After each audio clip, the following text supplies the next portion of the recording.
Gautam Neurocare, brain stroke, migraine, fits, brain and spine surgeries की best neurosurgeon. Mohammed Shami క్రీడాభిమానులకు సుపరిచితమైన పేరు. భారత క్రికెట్ చరిత్రలో గర్వించదగిన పేరు మహమ్మద్ షమి. భారత జట్టుకు షమి అందించిన సేవలకు ప్రతిఫలం దక్కింది. అదేంటో ఇప్పుడు చూద్దాం. ఏ ఆటగాడైనా మొదట తన దేశానికి ప్రాతినిధ్యం వహించాలని అనుకుంటాడు.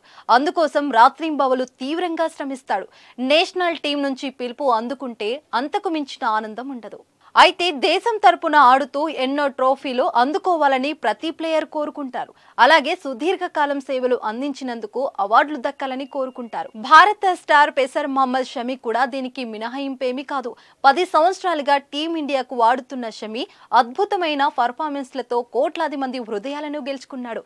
ఇటీవల జరిగిన వన్డే వరల్డ్ కప్ లో ఏకంగా 24 వికెట్లు తీసి మ్యాన్ ఆఫ్ ది సిరీస్ గా నిలిచాడు. తాజాగా తన కలను నెరవేర్చుకున్నాడు ఈ వెటరన్ పేసర్. మంగళవారం రాష్ట్రపతి ద్రౌపది ముర్ము చేతుల మీదుగా అర్జున్ అవార్డును అందుకున్నాడు షమి. మన దేశంలో రెండో అత్యున్నత క్రీడా పురస్కారమైన అర్జున అవార్డును దక్కించుకొని షమి తీవ్ర భావోద్వేగానికి గురయ్యాడు. షమి అర్జున అవార్డును అందుకున్న ఫోటోలు, వీడియోలు సోషల్ మీడియాలో వైరల్ అవుతున్నాయి. ఇవి చూసిన అభిమానులు షమి తాను అనుకున్నది సాధించాడని అంటున్నారు. ఎవరు అండదండలు లేకుండా సొంత ప్రతిభతో ఈ స్థాయికి ఎదిగాడని, ఈ పురస్కారానికి అతడు పూర్తిగా అర్హుడని కామెంట్ చేస్తున్నారు. కాగా ఈసారి అర్జున అవార్డుకు సెలెక్ట్ అయిన క్రీడాకారుల్లో ఏకైక క్రికెటర్ షమినే కావడం గమనార్హం.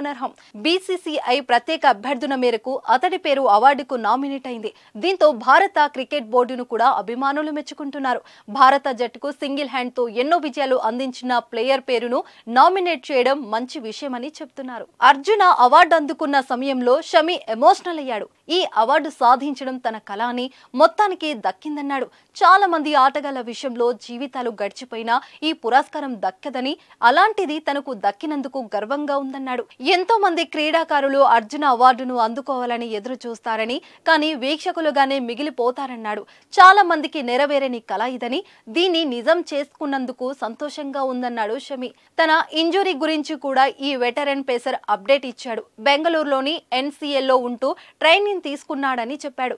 స్పీడ్ గా రికవర్ అవుతున్నానని, త్వరలో ఇంగ్లాండ్తో జరిగే 5 టెస్టుల సిరీస్ సమయానికి అందుబాటులో ఉంటానని ఆశాభావం వ్యక్తం చేశాడు. అయితే షమి పూర్తిగా కోలుకోకపోతే అతడి పక్కన పెట్టొచ్చు. రికవర్ కాకుండా ఆడిస్తే గాయం తిరగబట్టే ప్రమాదం ఉందని, కాబట్టి అతడి విషయంలో బీసీసీఐ జాగ్రత్తగా వ్యవహరిస్తుంది. Once again congrats to Shami.